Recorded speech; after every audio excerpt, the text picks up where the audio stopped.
Swadika, thank you for joining us on Newsline. We're broadcasting live on NBT, Radio Thailand FM 88, and on NBT World. It's Tuesday, February 24th, and you're with me, Sandrahan Utsaha.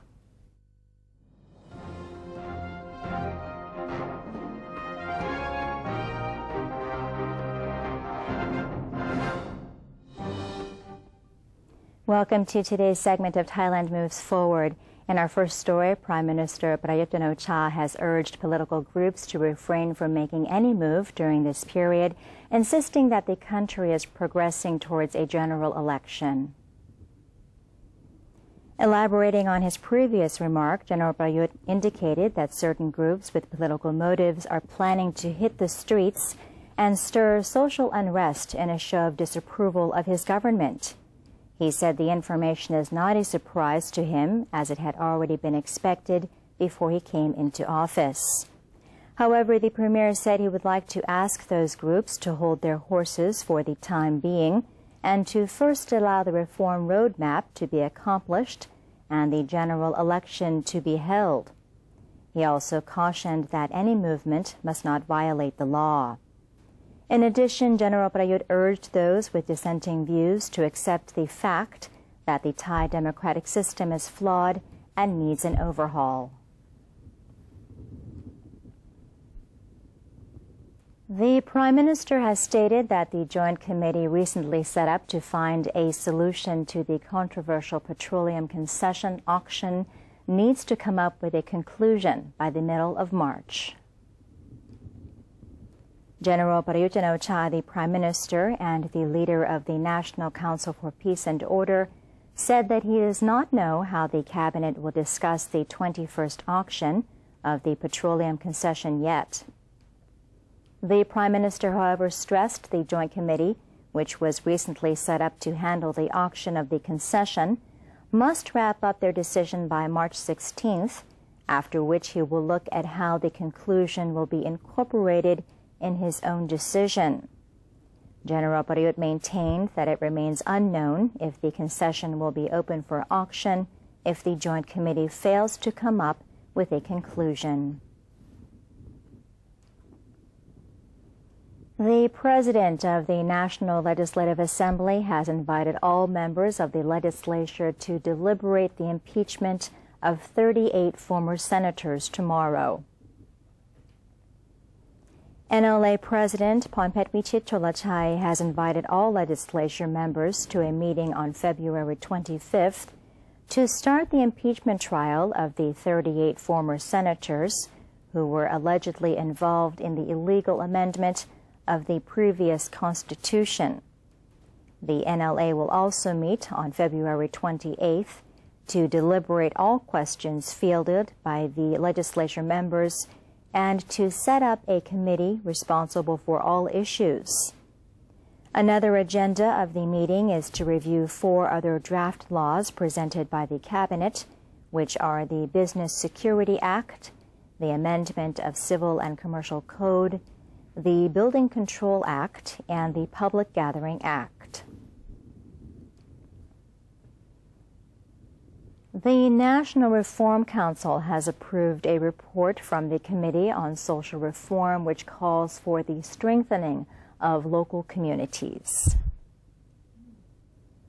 The NRC approved in principle the report on reform for stronger communities, which entails a proposal from the Committee on Social, Community, Children, Youth, Women, the Elderly, the Handicapped, and the Underprivileged reform, which suggested Phase 1 of the approaches to strengthen the country's local communities.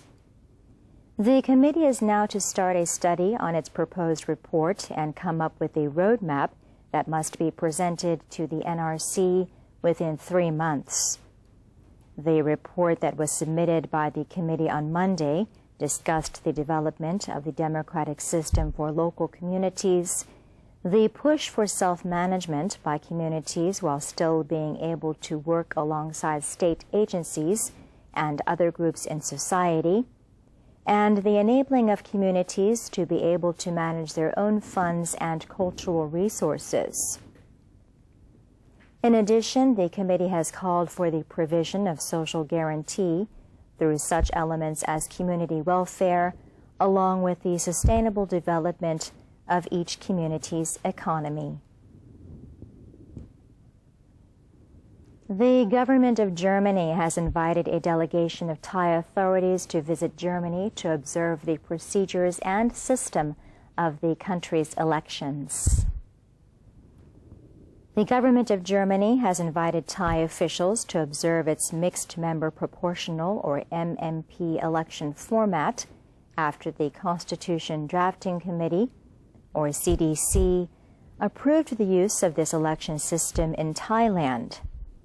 Thai officials are scheduled to visit Germany between March 15th and March 20th of 2015 to collect essential information for the implementation of this election system in Thailand. The costs of the visit will be covered by the German government.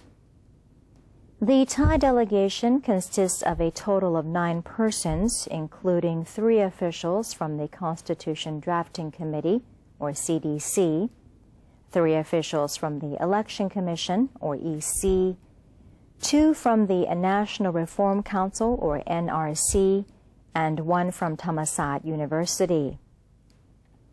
The chairman of the CDC, Bawangsa Uwano, the chairman of the EC, Supachai Somjaran, the vice chair of the NRC, Tasana Buntong, and Prinya Thewa Narimit from Thammasat University, who has proposed the use of the MMP system in Thailand, are among the list of visiting delegates. The Ministry of Public Health will take a leading role in promoting road safety as Thailand ranks 3rd in terms of most road fatalities. Public Health Minister Ratchata Nawin said that it is important to assure traffic regulations are followed all year round and not just during statistically hazardous periods. The World Health Organization, or WHO, revealed that road accidents in the country kill roughly 26,000 people per year. That number has put the kingdom in 3rd place for the world's highest road deaths. Public health officials are expected to act as positive role models for other organizations by not going over the speed limit or drunk driving, and always wearing safety gear. In addition, the Department of Disease Control has been instructed to draft a road safety protocol, which will be adopted by all public organizations across the country. Minister of Commerce General Chachai Sarikanya is scheduled to pay a 4-day visit to India in order to discuss bilateral cooperation in trade, investment, and tourism. General Chachai announced his plan to lead a delegation of state officials and business operators to India from today until February 27th. He is set to attend a bilateral meeting with the Indian Minister of Commerce and Industry, with a focus on economic cooperation between the 2 countries. The Thai Commerce Minister will deliver a speech at a seminar for promoting trade, investment, and tourism in Thailand, where up to 200 Indian entrepreneurs are expected to show up. He will also meet with the President of the Chamber of Commerce of Surat, a major commercial city in the state of Gujarat, as well as the Indian private sector, with a view to exchanging information and advice related to the development of bilateral trade. The minister will then witness the signing of 6 memorandums of understanding between the 2 sides.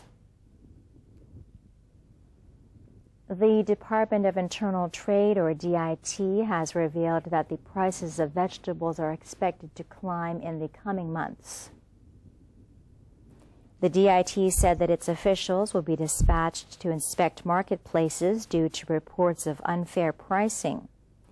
The department has also planned to collaborate with vendors to regulate the sales of produce across different venues in order to stabilize prices.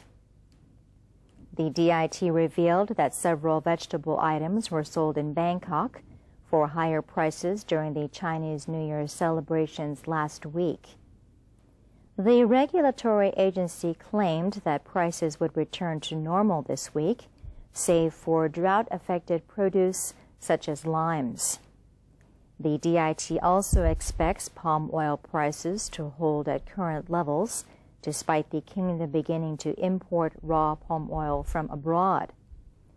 The department said the current price of raw palm oil hovers between 5.9 to 6 baht per kilogram.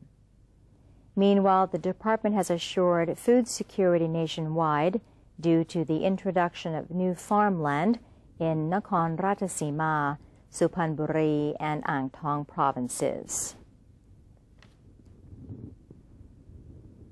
The Office of the National Broadcasting and Telecommunications Commission, or NBTC, has warned mobile users to register their prepaid SIM cards by July 31st. Otherwise, the SIM card will be locked and owners will be unable to make any calls or use the Internet.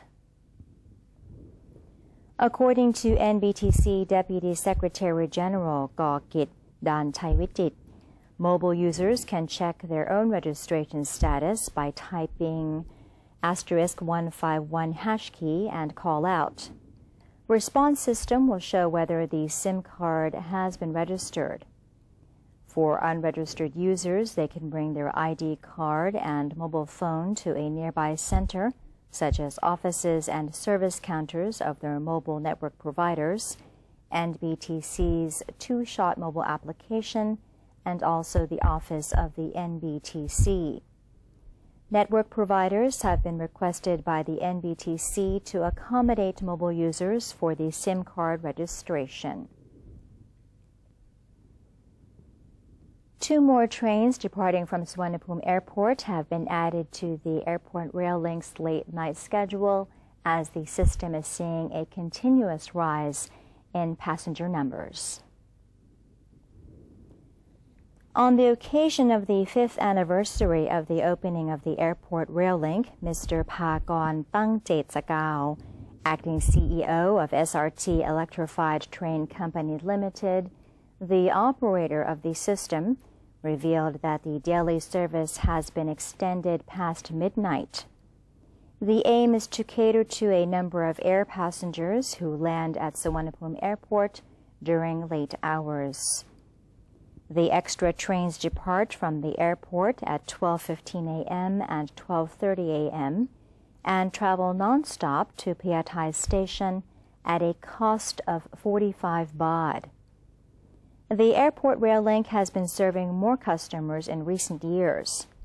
In 2013, an increase of 4.56% was recorded, and the figure jumped to 9.29% in 2014. For this year, the growth in passenger number is targeted at 7%.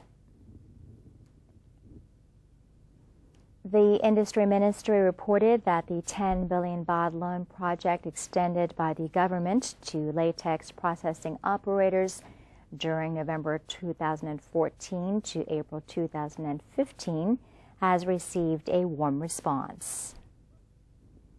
Permanent Secretary Achaka Sibunreung explained that the loan carries an interest rate of 5%, of which 3% will be paid by the government throughout the 1-year repayment period.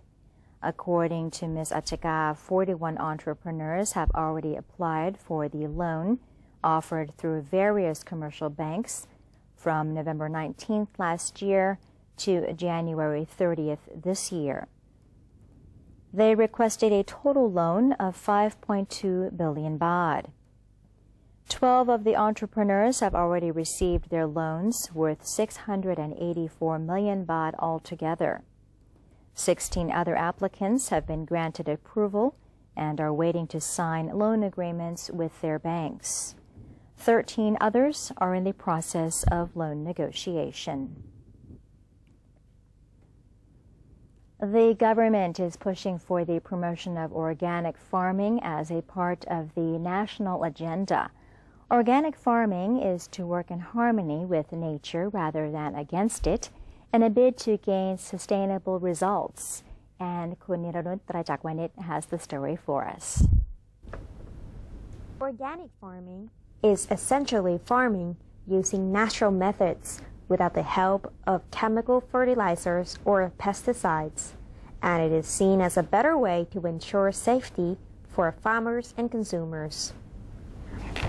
Organic farming can help farmers avoid potentially dangerous exposure to toxic chemicals, and it is the way to stop massive chemical contamination into the soil that many believe leads to ecological degradation. It is thought that the continued use of chemicals in agriculture may lead to less biodiversity, and that living things underground could be damaged or disappears. Organic farming involves using techniques to achieve good crop yields without harming the natural environment or the people who live and work on farms.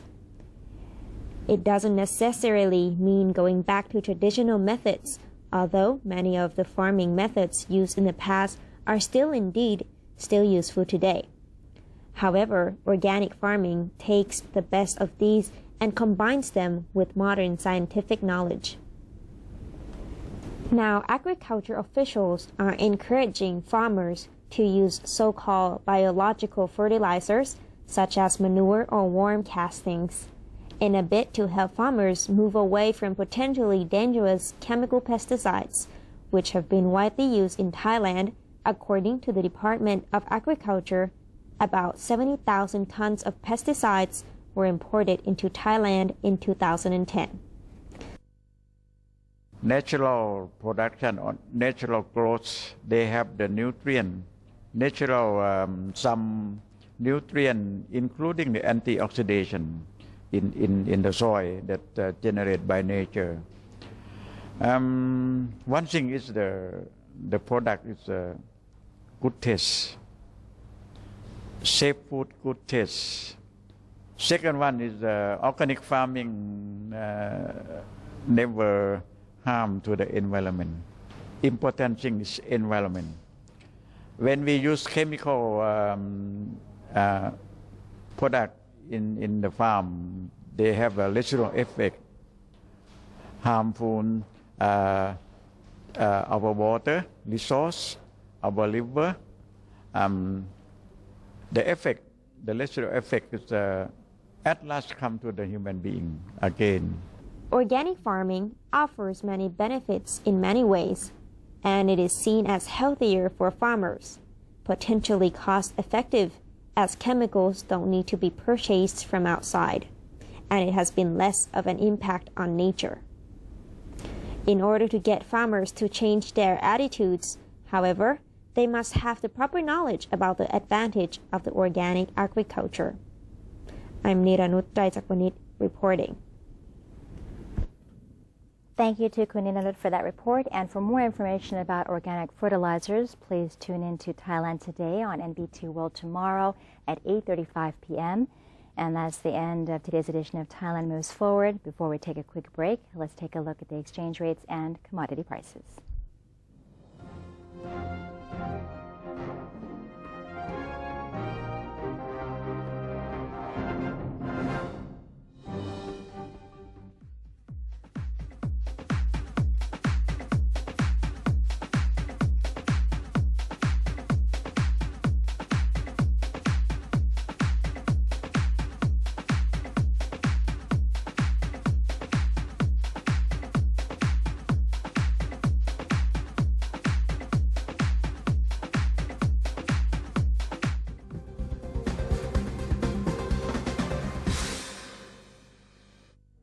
Maintain a strong nation, Thailand is promoting 12 core values for the good of the people. The fourth core value: seeking direct and indirect knowledge and education.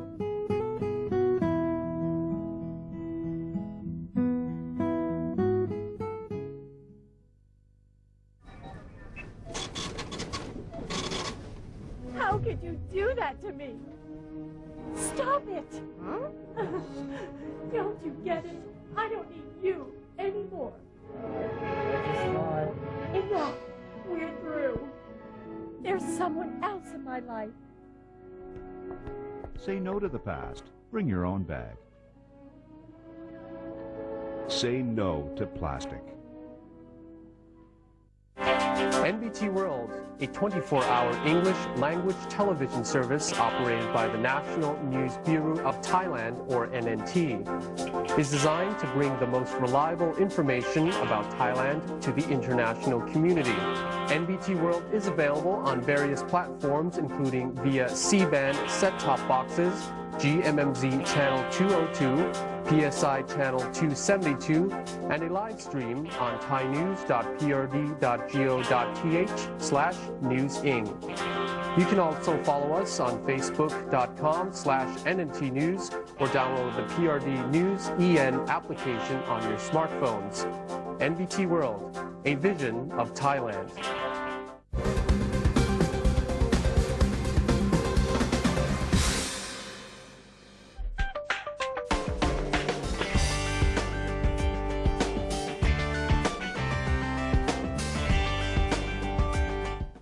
Welcome back to Newsline. It's time for our ASEAN and Beyond news.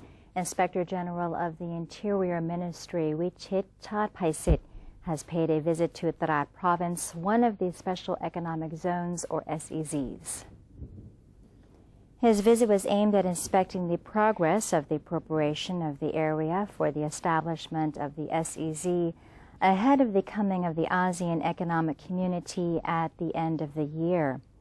According to Mr. Wichit, the province is progressing smoothly with many of the key milestones met as targeted, even though several projects, such as the construction of the Klong Yai Pier and the renovation plan for the Highway Number 3 linking Trat and Hatlek, that is, have had minor hiccups. For example, the lack of clear demarcation lines in some areas has sometimes made it difficult for the joint development project to progress as earlier planned, the Inspector General said.